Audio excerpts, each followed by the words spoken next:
कहानी उन आम घरों की है जहां खाने वाले तो कई, लेकिन कमाने वाला एक मर्द ही होता है। बावजूद इसके उसे उम्मीदें कम नहीं होती। देखिए जी, सामने वाले वर्मा जी कैसी अच्छी तरह से सफाई करते हैं छुट्टी वाले दिन अपने घर की, और एक आप हैं।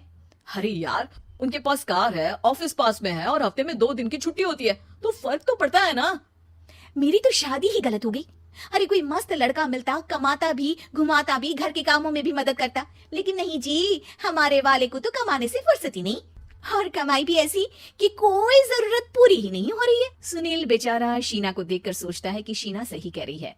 देखने में सुंदर है, घर का सारा काम कर लेती है, उसे तो कोई भी अच्छा लड़का मिल सकता था। क्या सोच रहे हैं? भागने का इरादा तो नहीं है? अरे नहीं मेरी प्यारी बीवी, मैं तो नहीं, पर डर है कि तुम नहीं कहीं भाग जाओ मुझे छोड़कर। शीला सुनील के मुंह से प्यार भरी बात सुनकर मुस्कुराती है। आप भी ना। सुनील एक दिन ऑफिस से घर आता है कि तभी शीना कहती है, सुनिए जी, वो मेरी सहेली आई थी, सारा दिन वो लोग यहीं थे, अब जा रही थी तो मैंने कहा नहीं नहीं, मेरे पति छोड़ आएंगे ना तुम्हें, तो रोक लिया मैंने। सुनील थोड़ी देर कुछ सोचता है, फिर कहता है, ठीक है, मैं कपड़े चेंज करके आता हूँ। अरे तेरे पति को तो लग रहा है कि अच्छा नहीं लगा। अरे नहीं नहीं, ऐसी कोई बात नहीं है, रुको मैं अभी उन्हें घर के कपड़े देकर आती हूँ।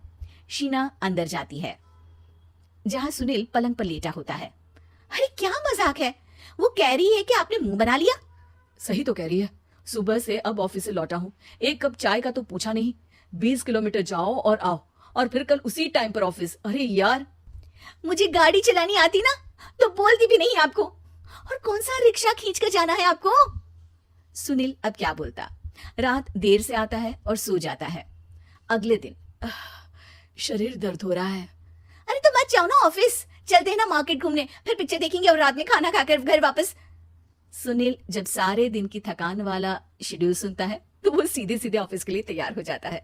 अब आए दिन शीना की डिमांड बढ़ती ही चली जाती है और सुनील उसको पूरा भी करता। लेकिन एक दिन, ए जी मेरा भाई आ रहा है, उसे 2 लाख रुपए की जरूरत है। हाँ तो मैं क्या करूँ शीना, मेरे पास इतने रुपए नहीं है। हाँ हाँ पता है नहीं है, लेकिन किसी से लेकर तो दे सकते हो ना। अरे मैं किससे मांगू, मेरे तो जानने में भी कोई नहीं है जिसके पास इतनी बड़ी रकम हो। तभी वहां शीना का भाई शीनू आ जाता है।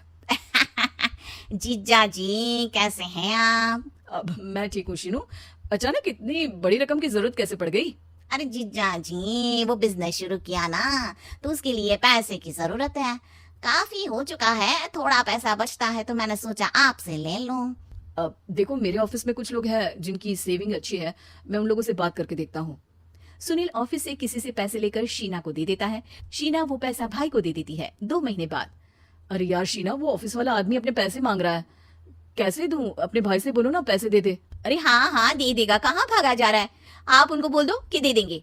थोड़े दिन बाद, शीना, वो आदमी मुझसे आज भी पैसे मांग रहा था यार, मैं तंग आ गया हूँ। ऑफिस जाते ही सामने उसका चेहरा दिखता है, क्या बोलूं, बार बार पैसे मांगता है। अच्छा मैं शीनू को फोन लगाती हूँ, बात करके देखती हूँ। शीना भाई को फोन करती है, लेकिन वो फोन उठाता ही नहीं। लगता है भाई कहीं ऐसी जगह है जहाँ नेटवर्क की समस्या होगी। सुनील अगले दिन दोपहर को ही घर आ जाता है। उसका चेहरा उतरा और परेशान सा होता है। वो रोने लगता है। अरे क्या हुआ जी, आप इतना परेशान क्यों है? सब ठीक तो है ना? अरे नहीं शीना, कुछ ठीक नहीं है, मैं ठीक नहीं हूँ। तुम्हारे भाई के लिए मैंने जो पैसे लिए थे, उस आदमी ने आज भरे ऑफिस में सबके सामने मेरी बेइज्जती कर दी। सबके सामने आज मैं कर्जदार बनकर खड़ा था। मैंने हर वो प्रयास किया घर चलाने के लिए जो मैं कर सकता था, लेकिन अब नहीं होगा।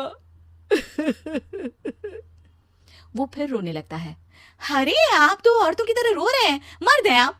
क्यों, आदमी के सीने में दिल नहीं होता, या फिर वो इंसान नहीं मशीन होता है? अरे मैं थक चुका हूँ शीना, तुम समझती क्यों नहीं?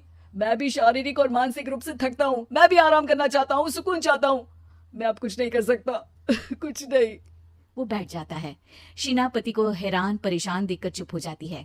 अगले दिन, सुनिए ये लीजिए 2 लाख रुपए, उस आदमी को दे दीजिए और बोल दीजिए कि आज के बाद किसी को पैसे के लिए बेइज्जत ना करे।